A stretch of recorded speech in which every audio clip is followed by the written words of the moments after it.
नमस्कार, मैं निखिल पांडे आप सभी लोगों का स्वागत करता हूं राइस स्मार्ट हिंदी के प्लेटफॉर्म पर। हम लोग भाषा से संबंधित प्रश्नों का अध्ययन कर रहे हैं, चिंतन कर रहे हैं, उसको समझने का प्रयास कर रहे हैं कि भाषा के जो विविध रूप है, भाषा का विकास, उपभाषाओं का संबंध कैसे है। इन प्रश्नों को हल करने से किसी भी परीक्षा में भाषा से संबंधित प्रश्न अवश्य आते हैं। इसी श्रृंखला की जो आखिरी कड़ी है, आज हम उसको आपको बताएंगे। आज जो हम प्रश्न लेने वाले हैं, देखिए पहला प्रश्न बहुत महत्वपूर्ण है, केंद्रीय अनुवाद ब्यूरो से संबंधित है।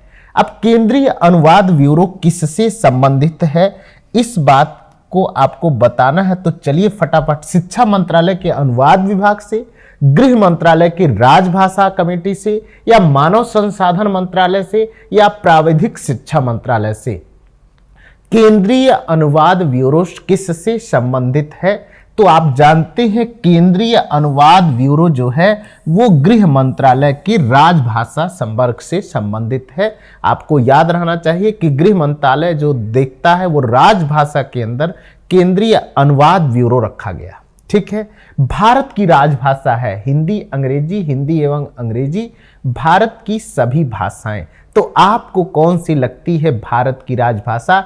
तो भारत की राजभाषा हिंदी है। संविधान के अनुच्छेद 343A के तहत भारत की राजभाषा जो हिंदी है, उसकी लिपि देवनागरी है। उसके अंकों का जो स्वरूप है, मानक स्वरूप, अंतर्राष्ट्रीय के रूप में मान्यता प्राप्त है। ये बात आपको ध्यान देना चाहिए, बहुत आवश्यक है। इसमें से कौन सा गलत है? तो कुछ कथन है, जो कथन जो है कौन सा गलत है इसकी चर्चा है। विकसित तथा प्रयोग के क्षेत्र की दृष्टि से बोली का रूप भाषा से बहुत छोटा होता है।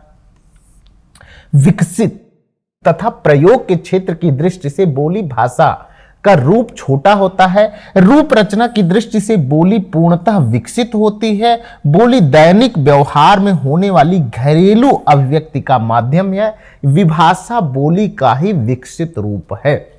इन चारों में कौन सा कथन गलत है? तो यहां देखिए कथन आपको, रूप रचना की दृष्टि से बोली पूर्णतः विकसित होती है। नहीं मेरे बच्चे, बोली विकसित नहीं होती है। न बोली का अपना व्याकरण निर्धारित होता है, न ही साहित्य निर्माणित होता है। यह एक निश्चित क्षेत्र में अपने संप्रेषण के प्रयोग के लिए इसका हम उपयोग करते हैं। पक्की बात है, समझ में आ गया होगा।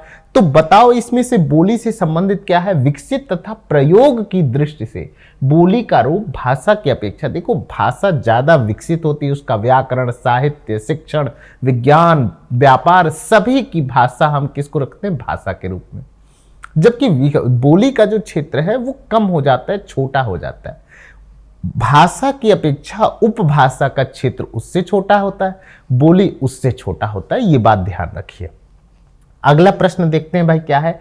प्रयोजन मूलक भाषा का प्रमुख संबंध है। अब देखिए, एक भाषा है जो साहित्य की भाषा है, लेकिन एक भाषा जो आजकल व्यवहार में प्रयोग की जा रही है, जिसे हम प्रयोजन मूलक भाषा कहते हैं, उसका संबंध क्या साहित्य से है, कला से है, कल्पना से है, या जीविकोपार्जन से है? तो देखो, साहित्यिक हिंदी तो साहित्य के विषयों से संबंधित, साहित्य के जो कॉन्सेप्ट लिखे जाते हैं वहां पे मानक हिंदी का प्रयोग हम करते हैं, साहित्यिक हिंदी भाषा, क्योंकि वो साहित्य से संबंधित है। लेकिन जो प्रयोजन मूलक भाषा है, देखो एक भाषा जिसका व्याकरण और साहित्य, उपन्यास, कहानी, निबंध पढ़ते हैं, लेकिन जो प्रयोजन मूलक भाषा है उसका संबंध किससे है भाई? उसका संबंध है जीविकोपार्जन से, जो व्यापार की, प्रशासन की, पत्रकारिता की, विज्ञापन की, है ना, आम बोलचाल की भाषा में जो जीविकोपार्जन से संबंधित भाषा है उसे हम प्रयोजन मूलक भाषा के रूप में स्वीकार करते हैं। ये बात आप ध्यान रखिए हमेशा इसको, कि एक भाषा जो साहित्यिक भाषा, जो किताबों की भाषा होती है, व्याकरण जिसमें सम्मिलित होता है, जो जीविकोपार्जन की भाषा होता है, काम चलाऊ भाषा, लेकिन इसका भी अपना एक मानक और रूप स्थिर है। चलिए अगले प्रश्न को देखते हैं। इतिहास के प्रति भारतीय दृष्टिकोण प्रायः अध्ययन परखात्मक है, या विकास परक है, यथार्थ परक है, या अनुसंधान परक है? तो देखो कह रहा है, इतिहास के प्रति भारतीय दृष्टिकोण प्रायः, इतिहास के प्रति भारतीय दृष्टिकोण क्या है कि देखो इतिहास, इति और हास दो शब्दों से मिलकर के बना है। जब बीती हुई घटनाओं का हम क्रमवार अध्ययन करते हैं तो उसे इतिहास कहते हैं। और इतिहास देखो अध्ययन अध्यात्म परक होता है, अध्यात्म परक। जो भारतीय दृष्टिकोण है उसमें अध्यात्म की अनुसंधान है ना, चीजें सम्मिलित होती हैं, इधर वाले नहीं। आंसर ए आपका बिल्कुल सही है। अब देखिए भाषा वैज्ञानिक दृष्टि से भाषा की परिभाषा है। अगर हम भाषा की वैसे बात करते हैं तो जब हम अपने भावों और विचारों को लिखकर अथवा बोलकर प्रकट करते हैं तो उसे भाषा कहते हैं। लेकिन हम जब भाषा वैज्ञानिक दृष्टि से भाषा को परिभाषित करते हैं तो देखो क्या है। पहला है भाषा मानव मुख के ध्वनि से निःसृत सामाजिक स्वीकृति प्राप्त सार्थक पदों के सुशृंखलित वाक्यों द्वारा विचार विनिमय का माध्यम है। आंसर बी प्राणियों के पारस्परिक विचार विनिमय में जिसका सहारा लिया जाता हो उसे कहते हैं।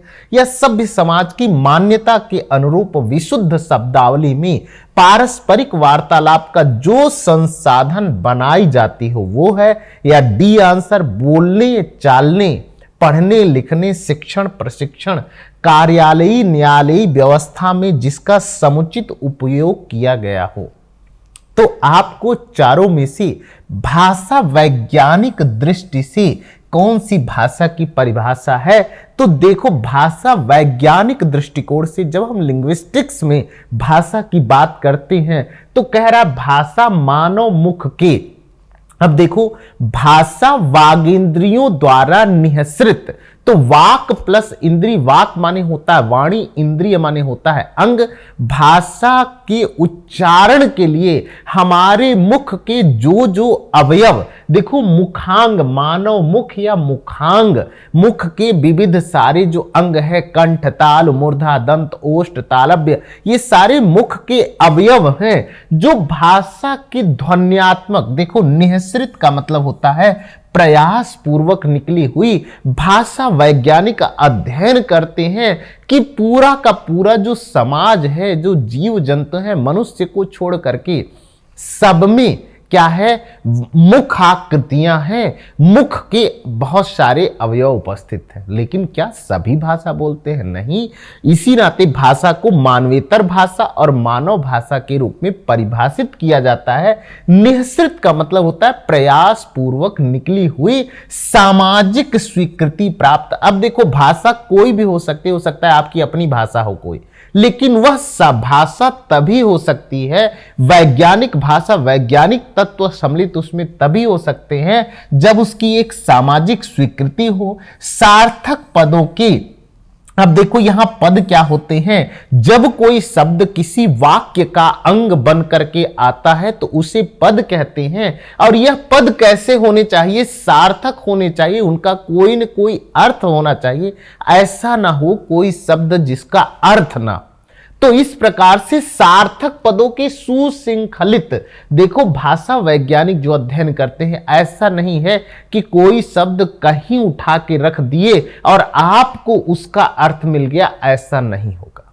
आपको उसका अर्थ सुशृंखलित होना चाहिए, क्रमबद्ध होना चाहिए, एक सीक्वेंस होना चाहिए भाषा में शब्दों को लेकर के। वाक्यों द्वारा विचार विनिमय का माध्यम, वाक्यों के द्वारा। देखो जब वाक्य क्या होता है, दो या दो से अधिक शब्द जब परस्पर सार्थक क्रमबद्ध रूप में आपके सामने एक विचार के रूप में प्रस्तुत होते हैं तो हमें जानना चाहिए कि वो क्या है भाई, वो ही भाषा की परिभाषा के रूप में आते हैं या विचारों का विनिमय करने का साधन करते हैं। तो मानव भाषा मानव मुख के ध्वन्यात्मक।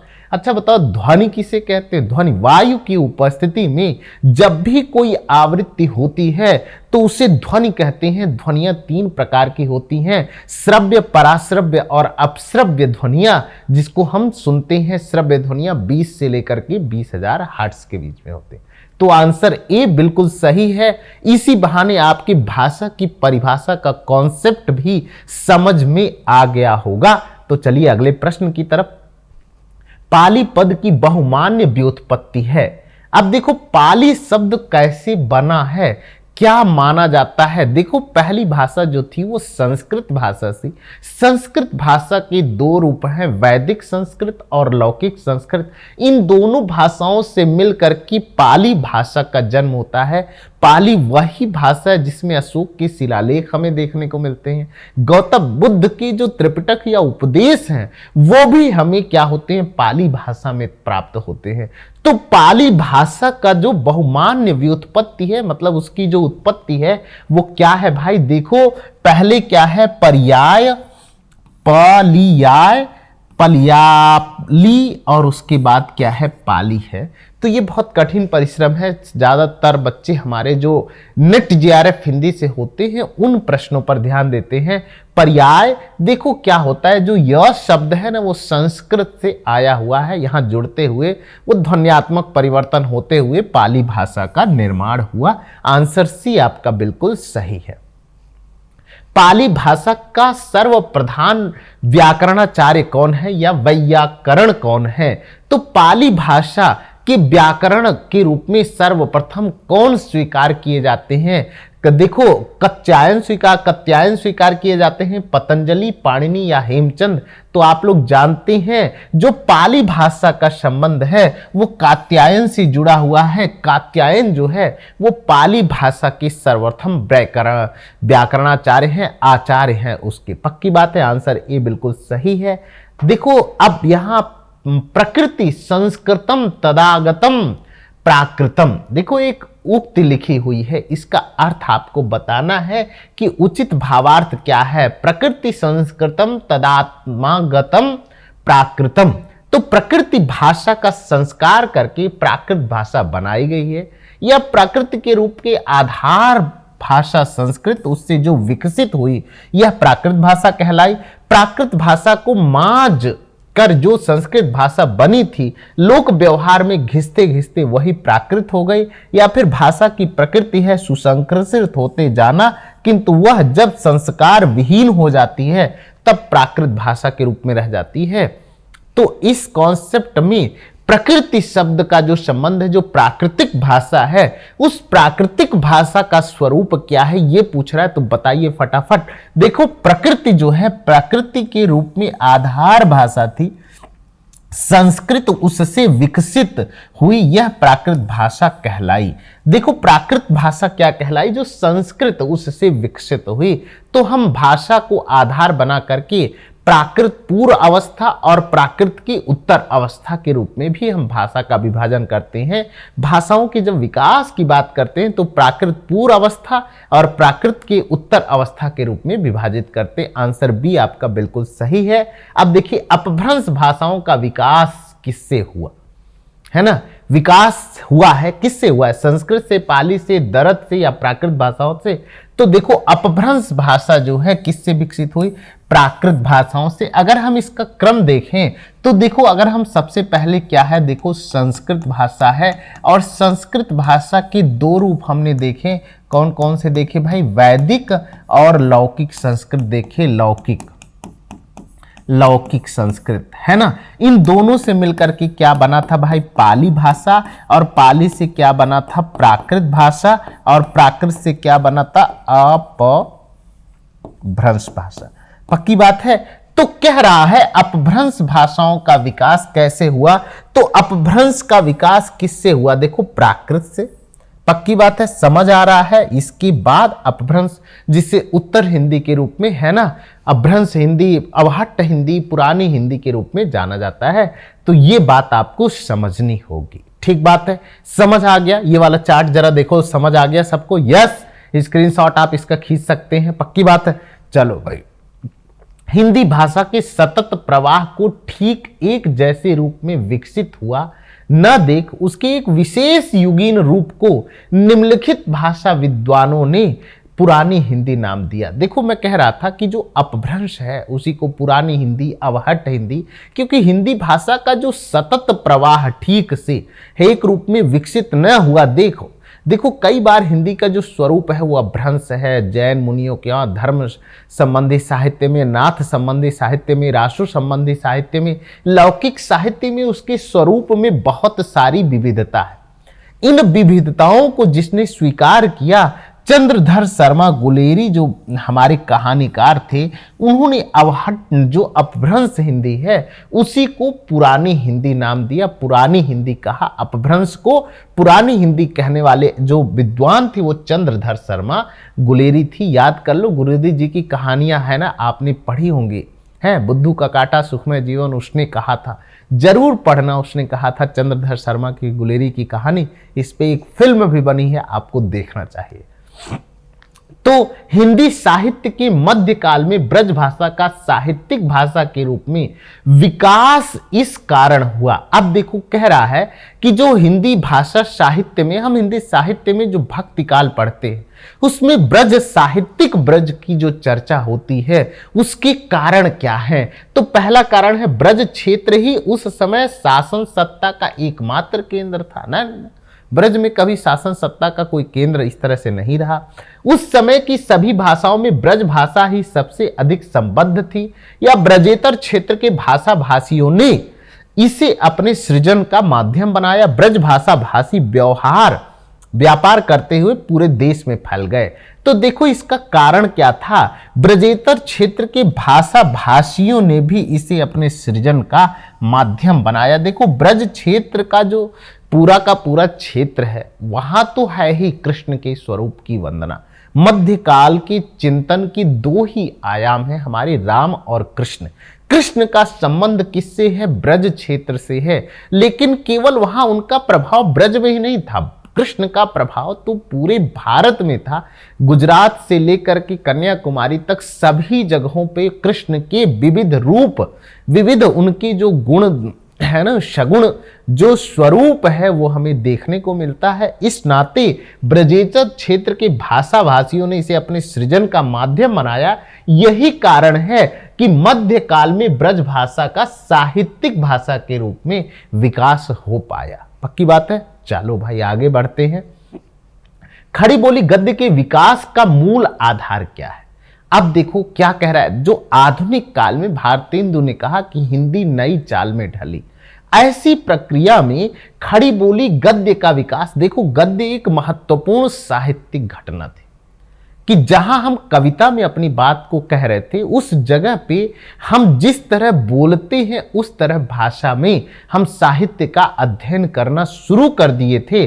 तो इसका कारण क्या था? आधार क्या था? इसका आधार कलकत्ता तक फैल जाना था, फोर्ट विलियम कॉलेज के पाठ्यक्रम में सम्मिलित कर लिया जाना था, हिंदी रचनाकारों द्वारा पद्य में प्रयोग कम होने लगा, या खड़ी बोली के व्याकरण का मानकीकरण हो जाना। तो एक जो सबसे बड़ी घटना थी वो क्या थी कि खड़ी बोली की व्याकरण का मानकीकरण हो जाना।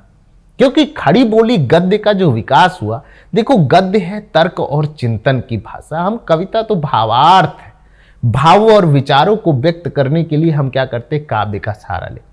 लेकिन जो गद्यात्मक है, जो खड़ी बोली का व्याकरण के साथ जो मानकीकरण हो गया ना, वह उसकी गद्य के विकास में महत्वपूर्ण भूमिका निभाई। इसी नाते खड़ी बोली गद्य आज पूरे भारत में उपन्यास, कहानी, निबंध, नाटक और आलोचनाएं, ये पांचों विधाएं गद्य की बहुत ही फेमस और लोकप्रिय हो गई, क्योंकि गद्य मानकीकरण भाषा होने के नाते सबके समझ में आने लगी और सबका विकास होने लगा। भारतीय संविधान में हिंदी को संघ की राजभाषा के रूप में मान्यता कब प्राप्त हुई है? मैंने याद करा दिया, कई बार बताया है।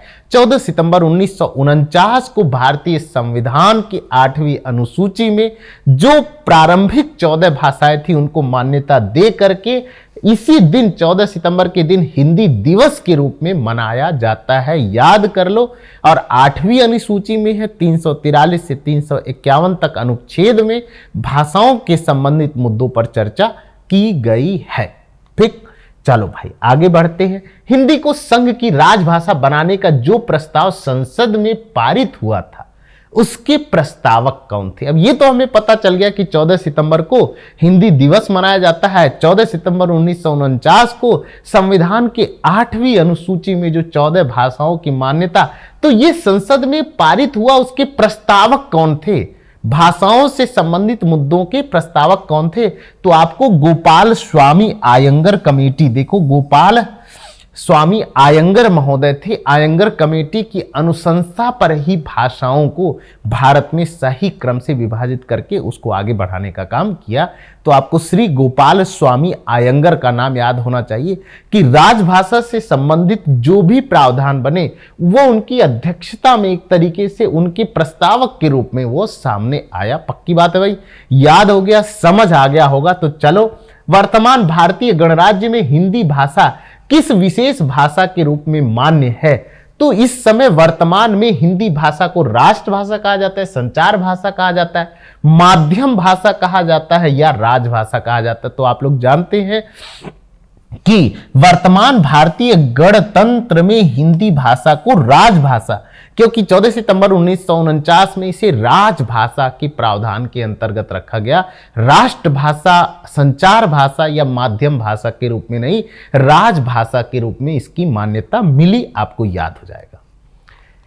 राष्ट्रभाषा का दर्जा उस भाषा का होता है। अब देखो, हमें जो राष्ट्रभाषा है उसका कॉन्सेप्ट क्या है कि जो पूरे राष्ट्र में पाई जाती है, राष्ट्र के सर्वोच्च शासकीय संस्था संसद जिसे मान्यता प्रदान करती हो, या विभिन्न राज्य जिसमें परस्पर शासकीय प्रत्याचार करते हो, या राष्ट्र की समस्त भाषाओं में जिसका साहित्य भंडार सबसे अधिक समृद्ध हो। तो इन चारों में से राष्ट्रभाषा का दर्जा किस भाषा को प्राप्त होता है या भाषा में क्या होता है? देखो, यहां जो पूरे राष्ट्र में पाई जाती है, संप्रेषण, व्यापार, प्रशासन है, राजनीति, पत्रकारिता, अर्थ, सभी मुद्दों में जिसका कार्य हो, जो पूरे राष्ट्र में पाई जाती हो। तो भारत एक बहुभाषी देश है, बहुसांस्कृतिक देश है, विविधता में एकताओं वाला देश है। ऐसी परिस्थिति में इसी को आधार बना करके भारत की कोई एक राष्ट्रभाषा नहीं चुनेगी, राजभाषा का प्रस्ताव रखा गया। ठीक बात है भाई, समझ आया होगा कॉन्सेप्ट।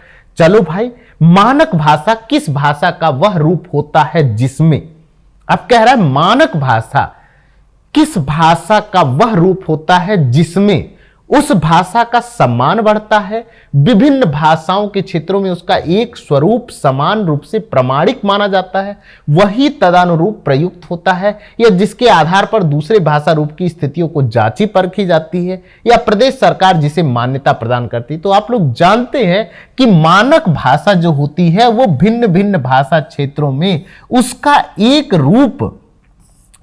रूप समान रूप से प्रमाणिक माना जाता है, वही तदानुरूप प्रयुक्त होता है। देखो, यहां हमने राष्ट्रभाषा का मतलब सीख लिया।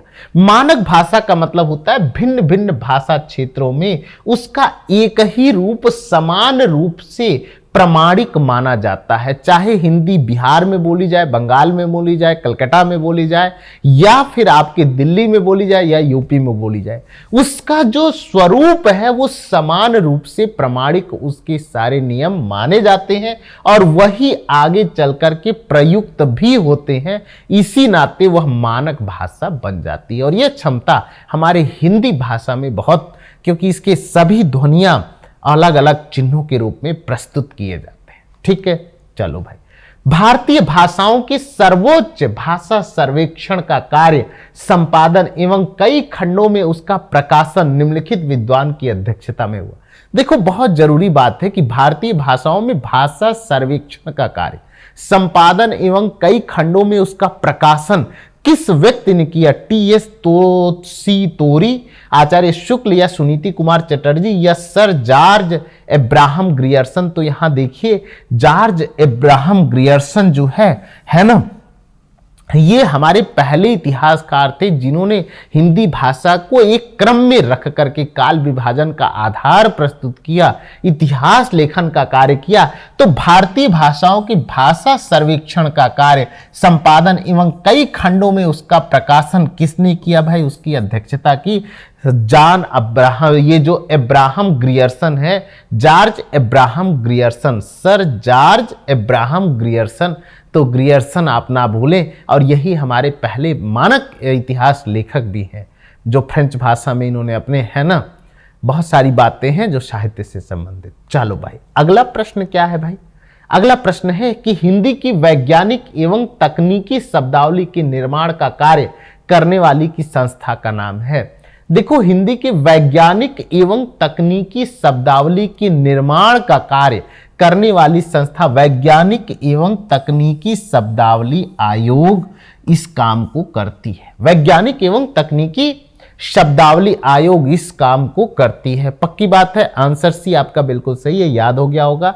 हिंदी के वैज्ञानिक एवं तकनीकी शब्दावली निर्माण हेतु संस्कृत शब्दों को प्राथमिकता देते हुए उपयोगी शब्द ग्रहण किए जाते हैं। हिंदी भाषा से, मराठी से, बांग्ला से, सभी मान्यता प्राप्त भारतीय भाषाओं से। याद कर लो कि हिंदी की वैज्ञानिक एवं तकनीकी शब्दावली के निर्माण हेतु संस्कृत शब्दों को प्राथमिकता देते हुए उपयोगी शब्द ग्रहण किए जाते हैं सभी मान्यता प्राप्त भारतीय भाषाओं से।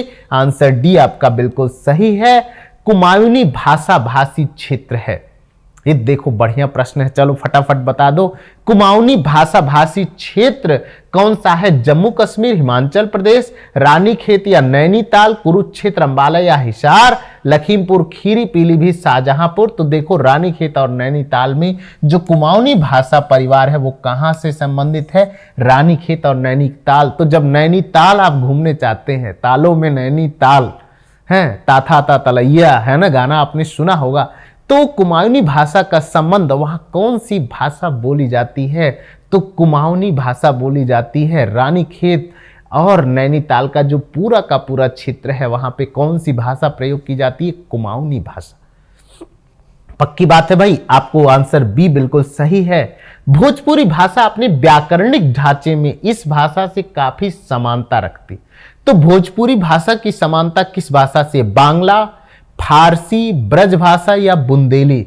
तो आप लोग जानते हैं कि जो हमारी भोजपुरी भाषा का संबंध है वो बांग्ला भाषा से है। आजकल बड़े आप लोग भोजपुरी गाने सुन रहे होंगे और एक विवाद भी देख रहे होंगे, अश्लील बनाम शील विचार जो है कि कौन से गानों पर अश्लीलता छा रही है और क्यों न हम इसकी जगह जो भिखारी ठाकुर की जो परंपरा है, मालिनी अवस्थी की जो परंपरा है, उस परंपरा में गाना गाएं। तो बांग्ला भाषा का संबंध भोजपुरी भाषा से कैसे है? व्याकरणिक ढांचे में काफी समानता है। ठीक है, तो बांग्ला और भोजपुरी भाषाओं के साथ आप आनंद लीजिए भोजपुरी गानों का भी, है ना। खड़ी बोली की परिनिष्ठित रूप का विशिष्ट भाषा भाषी क्षेत्र है।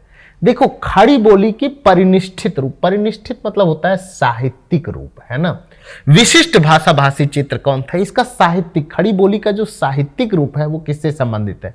मेरठ बुलंदशहर खुर्जा से, रोहतक गुड़गांव फरीदाबाद से, पानीपत कुरुक्षेत्र अंबाला से, या इनमें से कोई एक क्षेत्र नहीं।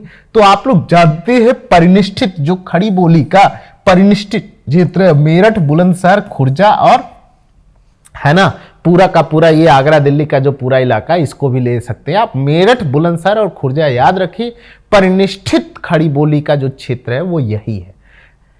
ब्रज भाषा का आधार भाषा रही है। ब्रज भाषा का आधार मतलब किससे जन्म ली है? ब्रज भाषा का विकास कैसे हुआ है या उसकी अपभाषा कैसे? तो आप लोग जानते हैं कि ब्रज भाषा का जो विकास है सौर सैनी अपभ्रंश से, आधार भाषा को हम मान सकते हैं, सौर सैनी अपभ्रंश से ब्रज भाषा का विकास हुआ है। पक्की बात है, आंसर भी बिल्कुल सही है। अवधी भाषा की शब्दावली तत्सम बहुलता है। अवधी भाषा के शब्दों में क्या है? तत्सम है, देशज है, तद्भव है या विदेशी शब्दों का भंडार है। इस कॉन्सेप्ट को चलो फटाफट बता दो भाई। यस, तो देखो तद्भव शब्दों का जो अवधी भाषा है उसमें तद्भव शब्दों का बहुलता उसमें ज्यादा है। तद्भव मतलब उससे उत्पन्न, संस्कृत भाषा के वे शब्द जो हिंदी भाषा में प्रयोग किए जाते हैं स्वरूप बदल करके, उन्हें तद्भव, उससे उत्पन्न हुआ माना जाता है। वह अवधी भाषा का क्या है? विशेषता है। उसकी शब्दावली तद्भव शब्दों से बनी है। अनेक संशोधन कमीशनों के प्रयासों के बावजूद देवनागरी लिपि पूर्णतः नहीं पा सकी अपनी मूल प्रकृति में। आक्षरिक होने के कारण, अन्य भारतीय लिपियों के प्रयोक्ताओं के विरोध के कारण, दूसरी भाषाओं को भी देवनागरी लिपि में लिखने की दुराग्रह के कारण या सरकारी सहयोग न मिल पाने के कारण। देखो हिंदी भाषा जो है वो अक्षरिक भाषा है ना। अनेक संशोधनों का देवनागरी लिपि पूर्णता नहीं प्राप्त कर सके। उसका कारण है उसका आक्षरिक होना, हर ध्वनि के लिए अलग अलग अक्षर, और जो संयुक्त व्यंजन और संयुक्त स्वर हैं, ऊष्म व्यंजन है, उनके ध्वनियों में जो र की ध्वनियों में परिवर्तन है, क्योंकि आक्षरिक है वहां पे थोड़े थोड़े क्लाज बचे हुए हैं, इसी नाते वह पूर्णता नहीं प्राप्त कर पा रही। ठीक है, तो चलो भाई अगला प्रश्न क्या है देखते हैं। लिपियों के विकास का सही क्रम क्या है? यस, बहुत बढ़िया प्रश्न है कि लिपियों को हम भाव लिपि, चित्र लिपि, प्रतीक लिपि, लिपि का मतलब होता है लेपन, या जब हम विचारों को लिख करके है ना वर्णों की सहायता से लिखते हैं तो उसे लिपि कहते हैं। तो लिपियों के विकास का सही क्रम क्या है? तो लिपियों के विकास का सबसे पहली जो लिपि थी वो चित्र लिपि, सूत्र लिपि, प्रतीक लिपि थी, और उसके बाद भाव लिपि, ध्वनि लिपि, है ना, और यही अक्षरात्मक और रोमन लिपियों के रूप में विकसित हो गई है। तो कैसे याद कर ले भाई? देखो, चित्र लिपि सबसे पहले थी, सबसे पहली लिपि कौन सी थी? चित्र लिपि। फिर क्या थी भाई? सूत्र, चित्र को है सूत्र में बदल दिया गया, और फिर वह प्रतीक के रूप में बदल गया, और प्रतीक से भाव मूलक लिपियां बनी, और भाव से ध्वनि मूलक लिपियां बनी। याद कर लो, हर परीक्षा में यह सवाल पूछता है, चित्र लिपि, सूत्र लिपि, प्रतीक लिपि, भाव लिपि और ध्वनि लिपि के रूप में लिपियों का विकास हुआ है। याद कर लो, बहुत इंपॉर्टेंट है। किस बोली में आधा न और द, नंद, धंद, अतत्र और नह हो जाता है? अवधी, खड़ी बोली, ब्रज, भोजपुरी। तो भोजपुरी भाषा में आधा न द, आधा ध, त और न हो जाता है। पक्की बात है भाई। चलो आगे बढ़ते हैं। क्षेत्र विशेष में बोले जाने वाली भाषा को क्या कहते हैं? राष्ट्रभाषा, राजभाषा, परिनिष्ठित भाषा या बोली? ये तो आप लोग जान चुके हैं कि जो क्षेत्र विशेष में बोली जाती है वो उसे क्या कहते हैं भाई? बोली कहते हैं। जो क्षेत्र विशेष में बोली जाती है उसे बोली कहते हैं। तो आज की कक्षा पर यही करते हैं। धन्यवाद। आपको अच्छा लगा होगा। भाषा से संबंधित प्रश्नों को लिख करके, याद करके समझिए।